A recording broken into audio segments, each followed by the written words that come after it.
Hello दोस्त नमस्कार। आज आम इवनिंग रे खाइबा माने राति खाइबा डिनर टाइम डिनर कौन कौन बनाई आज बनाई माछ माछ तरकारी ता सहित माछ भजा ता सहित आमर अंडा ता सहित माने गरम भात को पानी भात आउ मरीच लेंबू गोटा देखो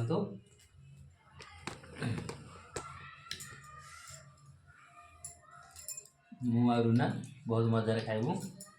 बहुत मजा केमती कौन लगे देखा कौन आज रोषे करमती भल है मंद है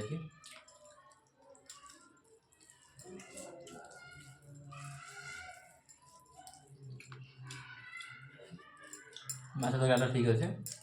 माछ तरकारी पास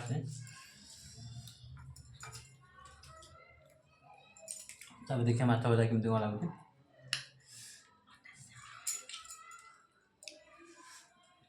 ओके माछ भजा भी ओके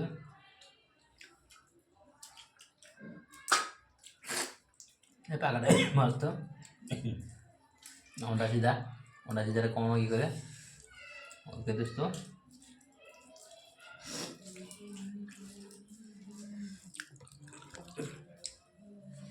खाई चलो जल्दी खाई चलो